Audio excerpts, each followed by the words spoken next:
gentlemen, and welcome to the Obama for America conference call. I would now like to turn the call over to your host, Mr. Dan Lystico. Please go ahead, sir. Good afternoon. Thank you all for joining us. I'm Dan Lystico. I'm a North Carolina Communications Director. I'm going to turn the call over at this point to David Plouffe, our National Campaign Manager. Thanks, everybody, for joining us. We are thrilled to announce today the endorsement and support of Congressman David Price and Congressman Mel Watt of the state of North Carolina. North Carolina is going to be a very important contest on May 6th. It's one of the larger states remaining, a lot of delegates at stake, and a state that we believe is going to be a very competitive battleground state in the fall in an Obama-McCain matchup. So we are thrilled that they're lending their support to Senator Obama, and we look forward to working with them and getting their advice and support and campaign help both in the next 20 days, but also as we head into the fall. Congressman Price is the chairman of the Homeland Security Appropriations Subcommittee. He's a respected by members of both parties for his leadership and vision on national security issues. Also someone who has a deep history in ethics and lobbying reform and will be a real partner with Senator Obama when he's president in continuing to bring about fundamental change in the way Washington works. Congressman Watt is a former chairman of the CBC, a leader on the Financial Services Committee and the House Judiciary Committee, and is a respected voice in North Carolina and around the country on fairness as it relates to the economy and equality and justice issues. So we are thrilled to have the support of these two respected voices, both in their states and around the country. And with that, I will turn it over to Congressman Price. Thank you, David. I'm honored to be with all of you today and to make this endorsement of Senator Barack Obama. I believe he's a leader who will bring us together behind an agenda of the change we need. With all of these challenges we face, from the war in Iraq to the foreclosure crisis, we desperately need change in the White House, and Senator Obama represents that kind of change. We need a president who can bring us back from an economy in crisis, who can create new jobs, help families losing their homes and struggling to make ends meet, and usher in a new era of American prosperity. Barack Obama can be that president. Congressman Watt and I both previously endorsed John Edwards in this race. Like a lot of former Edwards supporters, I'm supporting Barack Obama because he will bring this country the kind of change I want to see. With Barack Obama, we can and we will build that one America that John talked about. An America where every single person has a chance to get ahead, regardless of who they are and where they come from. Barack Obama, I believe, is in the strongest position to announce to the world and to execute a new day in American diplomacy after the diplomatic meltdown perpetrated by the Bush administration. Barack Obama is the candidate most likely to transcend the conflicts and resentments of the past while energizing and inspiring the newest generation of American voters. Senator Obama has steadfastly opposed the war in Iraq and has championed a responsible exit strategy. His and my comprehensive Iraq bills are similar. And I've worked with him particularly on a bill to ensure that security and other contractors in the war zone are accountable under the law and are brought to justice, just as our military would be brought to justice when they commit crimes. Finally, I'm supporting Barack Obama because he's a candidate who could lead us to victory in the fall. He's not just asking for our votes in the primary and going to disappear next fall. He's committed to competing and winning in our state of North Carolina. And with Barack Obama as our nominee, I believe we can turn North Carolina blue this year. Our people in North Carolina, like people across the country, are ready for the kind of change that Barack represents. He's already expanded the base of our party by registering tens of thousands of new voters, reaching out to Republicans and independents as well. He can change the equation in North Carolina, and I look forward to helping him do so. Now, I'd like to turn to my friend and colleague, Congressman Watt. Thank you, David Plouffe and David Price. I'm also honored to be here today, and I have released a statement independent of the campaign, primarily to people in North Carolina, but I'll go over it for everybody. The Democratic Party has been extremely blessed to have amazingly outstanding candidates for president this year, each of whom would have been well qualified to lead our country. I'm honored that I have unique and special relationships with each of our Democratic candidates.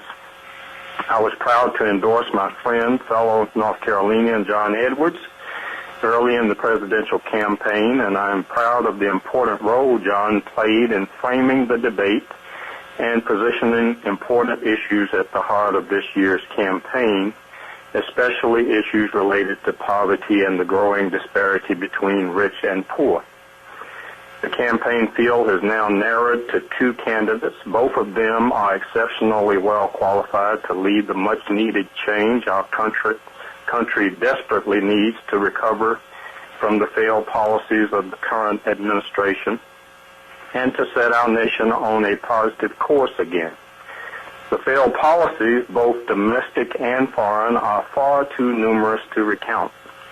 Suffice it to say that the overwhelming majority of Americans, even many who have voted Republican in the past, recognize that a change in direction is desperately needed and acknowledge the unique opportunity we have for real change in this election.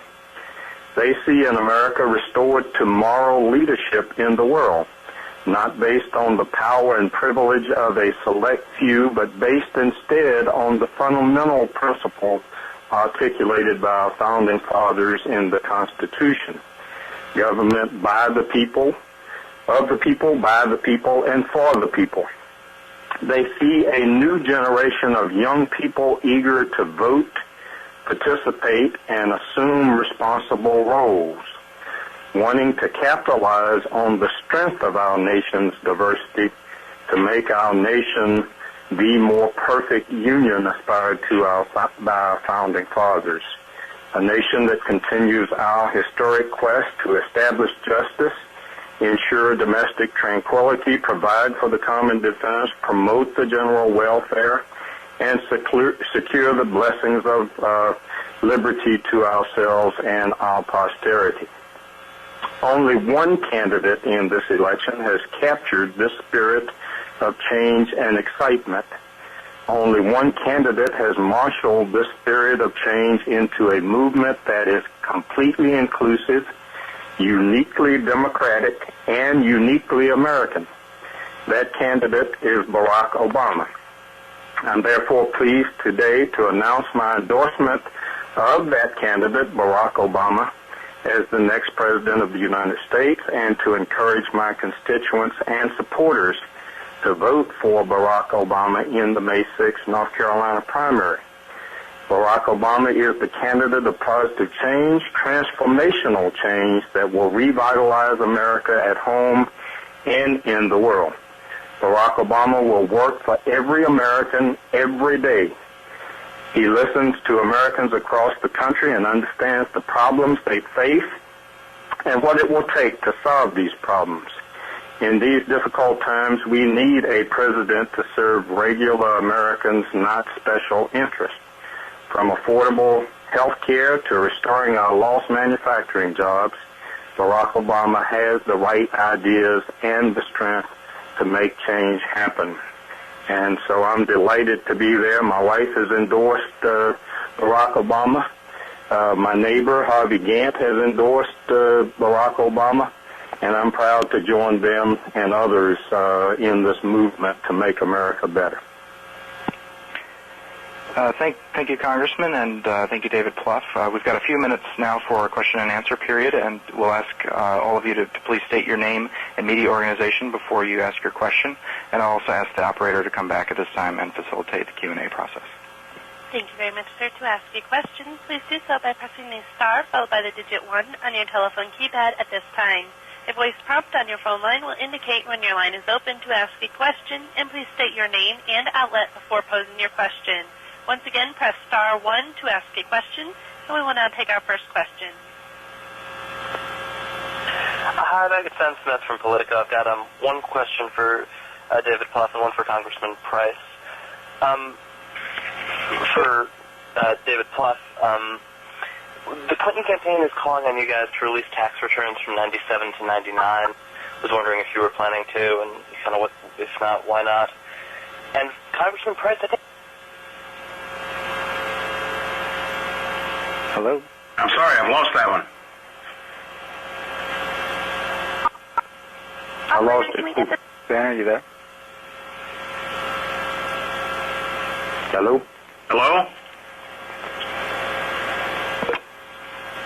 think we lost, Ben, I will answer the first part of that question, which is we've released our full tax returns for the entire decade, same period of tax returns that Senator Clinton has released in this campaign. We'll be releasing shortly our full 2007 tax returns, something Senator Clinton did not do. They put out some summary information, but not complete information. And, we think on issues of transparency and disclosure, which is an important part of making sure people have faith in their government again. Senator Obama has set new standards, releasing all of his earmarks, something Senator Clinton has not done, and is a fierce advocate for transparency in government.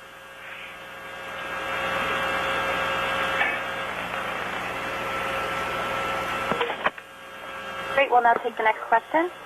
Sorry, I just wanted to ask Congressman Price about a commission. There was a Raleigh paper reported that he sat on a commission that helped kind of create the superdelegate system, and I wondered whether he thinks superdelegates. Do you have too much power in the system as it stands? Well, the term superdelegates implies something out of the ordinary. It's a misnomer. I was not on the Hunt Commission, but it was chaired by our Governor, Jim Hunt, and I was his staff director. That was in 81, 82. Quite simply, the creation of a certain number of unpledged delegates, which the states would then assign, with some priority given to members of Congress, governors, party leaders. The creation of that category was prompted by two of the unintended consequences of reform. One was that party leaders and elected officials simply were not coming to the convention because they did not want to have to run against their own constituents to do so. They simply weren't going to come under those circumstances.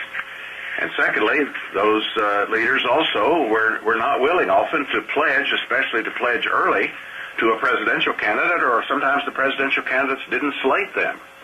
So it was a simple matter. If you wanted the party leaders and elected officials to come back to the convention, there was going to have to be a category of delegates assigned to the states that would let them do that without pitting them against grassroots activists.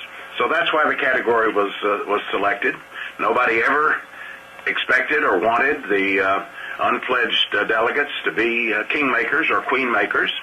There are conceivably circumstances in a convention where their presence would be valuable, but I think overwhelmingly these unpledged delegates don't vote as a bloc, but vote in a similar way according to a similar distribution of preference as the pledged delegates. Thanks. I'll take the next question. David and Congressman, this is Major Garrett with Fox News. David, I had a chance to sit down with Bob Casey, the senator from Pennsylvania, who I know you know well, this morning, and it was his take that the controversy over Senator Obama's remarks at the fundraiser in San Francisco have taken a toll in Pennsylvania. And he said that it would be hard to predict a victory there, although he believes that Senator Obama will make progress in Pennsylvania. That seemed to be a rather constrained playing of the expectations game. And I'd like to ask the two congressmen, Congressman Price and Congressman Watt, if at all they believe the media coverage and the negative ads about Senator Obama's remarks at that San Francisco fundraiser have or will take any toll on Obama's campaign in North Carolina. I don't believe so, because I think anybody who's been out across our districts knows that in many respects, Senator Obama was simply stating the obvious. There's a lot of economic distress out there. There's anxiety. There's a certain level of anger. And the real question for the media and for the candidates, as far as that's concerned, ought to be who is seriously addressing those economic difficulties. Who is not practicing diversionary tactics or trying to change the subject, but who is addressing the economic challenge that America faces. And to tell you the truth, I would give both of our Democratic candidates pretty high marks for that. But that ought to be the question. And then, of course, George Bush and John McCain are shown up in stark relief because they tend to downplay these difficulties and to propose cosmetic remedies. So I want to see the focus there. I want to see the focus on the problems that Senator Obama was talking about, even though he himself acknowledges he could have chosen his words better. But I'd like to see those challenges, those economic challenges, addressed seriously, rather than have us pick at each other's words and pick at each other's, make comments about each other's choice of words. I agree with David that I don't think this is going to have any negative impact on Barack Obama's campaign in North Carolina. If anything, what I'm hearing is a lot of disappointment at the negativity and the jumping on this and kind of taking the words out and trying to parse them that the Clinton campaign has done. And that could have some adverse impact on the Clinton campaign in North Carolina, and inversely could have a positive impact on the Barack campaign. But I agree with David. I mean, I think this is kind of a side issue when you that really kind of plays with words. The real issue is the resentment and disenchantment with this administration at how inept they have been in, and it was already there in foreign policy, but now it's over into domestic policy because we're in a real economic crisis domestically, and we need somebody who can address those issues, not just kind of pick at people's words. And we'll take the next question. Hi, it's Christina Bellantoni with the Washington Times. A question for both Congress members. Wanted to find out if you believe, like the Obama campaign, that North Carolina can be a swing state in November, and what specifically makes you think that that's possible? I think absolutely it can be a swing state, this is an interesting dynamic. I kind of have the history of having managed Harvey Gantt's campaign back in 1990.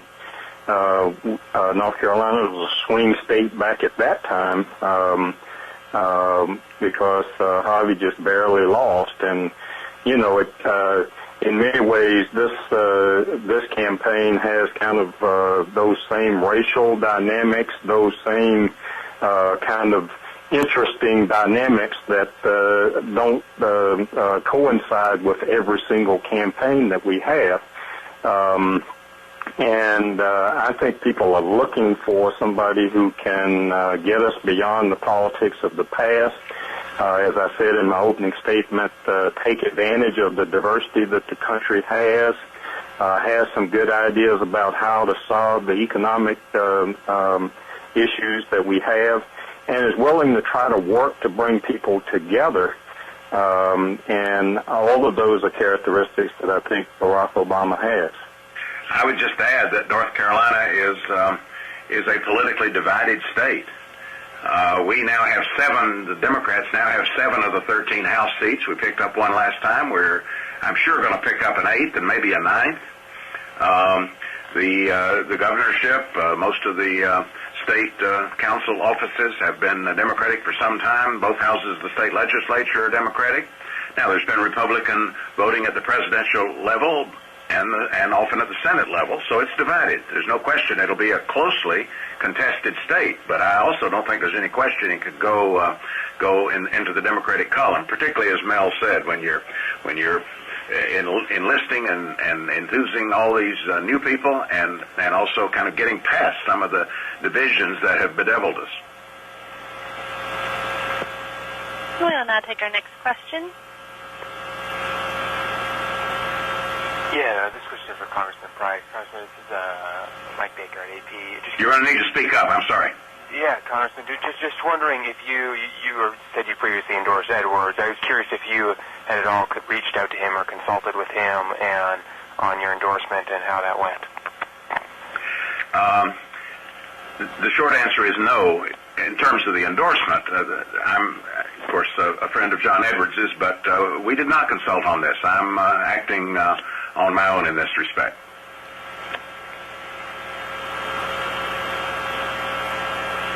And we will now take our next question. Hi, it's Gordon Trowbridge from the Detroit News. had a couple of quick questions for David, if I could. First of all, I wanted to get your reaction to Senator Clinton's comments earlier this week about the possibility of a federal bailout of the big three auto companies, and also to ask if you folks are doing any work organizationally this weekend in Michigan when the district conventions meet to choose delegates from Michigan. Well, we are not in any official capacity. We obviously have, grassroots supporters who have, will probably be participating in some way. We're still hopeful that again, we think the fairest resolution here would be, given that we weren't on the ballot in Michigan and there was no competition, and I think everyone's interest is in seeing the delegations be seated and being able to participate fully in the convention would be, split these delegates 50-50. And we're willing to do that. I think there's a lot of interest in that in the state. Senator Clinton is largely refusing to entertain any option but fully seating the delegates in both of these states. And we don't think that's very reasonable. So, we remain in communication with officials in Michigan about their thinking and are willing to review other proposals. But I think we all have an interest in seeing this come to a resolution, and as soon as we can wrap up this nomination, as I've said before, Gordon, I mean, we are one of the critical things for us to do as a campaign is to make sure that we get organized very quickly in Michigan and Florida, so that we can put together a winning campaign. When we think about North Carolina now, one of the benefits for the contest continuing through North Carolina is that we will now have Senator Obama will be able to campaign down there, and we're going to build a very vibrant organization. Because we do believe North Carolina is going to be a central battleground. Obviously, Michigan will be as well. So, and in terms of, I'll have someone get back to you on your first question you asked about the automakers. We'll follow up right away on that. Operator, could you give the cue again for folks who want to ask questions? Is it *1? Yes, if you'd like to ask a question, please press star followed by the digit 1 on your touch-tone telephone. And please state your name and outlet before asking your question. We will now take our next question. Hi, this is Ryan Beckwith from the News and Observer. A question for Mel Watt about the Harvey Gantt race in which you served as campaign manager and the parallels to this year. You said it has some of those same racial dynamics. Previously, you've also said that you didn't think America was ready for a black president. So I'm curious about your change of heart and what you mean exactly by the term racial dynamics. Well, I think anytime you have a black candidate running, you have racial dynamics, and for us to stick our head in the sand and not acknowledge that would just be to ignore the obvious. But those dynamics are always interesting. But they have some countervailing content to them.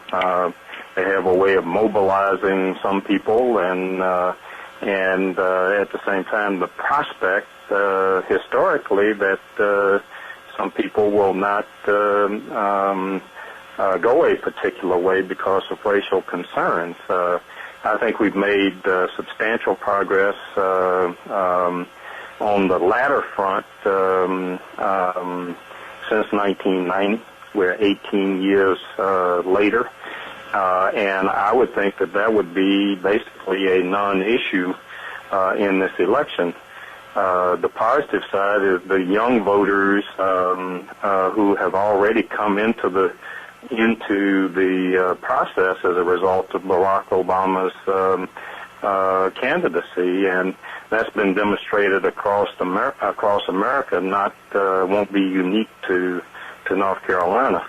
So the combination of the diminution of some of the attitudes that may have historically prevailed, and the mobilization of a new, younger voter, energized base will make this an extremely interesting race. Now, with regard to my earlier comments, I mean, I'd have to say I'm surprised and pleasantly surprised that Barack's campaign has continued to build momentum because I saw at the end of Harvey Gantt's campaign in 1990 some movement away from Harvey. But as I say, that was 18 years ago, and this is a new day in America, and I expect this to be a new outcome in North Carolina, and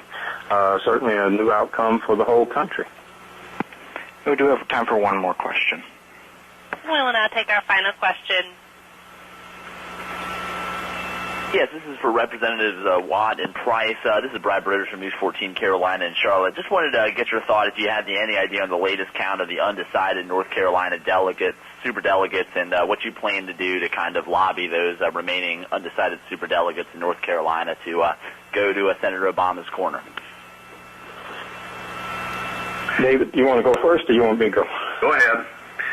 Well, you know, I don't think I've really been in the business of lobbying people. People are trying to assess the people I talk to, primarily the people in the Democratic members of the North Carolina delegation who have not yet endorsed anybody. They are talking to their constituents, seeing which candidate will take North Carolina most seriously and is likely to have the prospect of winning North Carolina. And I think the persuasiveness of the arguments that we've made about why we endorsed and how we got to where we are will ultimately have weight on them also. Certainly the outcome of the primary on May 6th, if they haven't done anything before then, will have weight on them also. So, but I don't think it's my role to go and actively pressure people.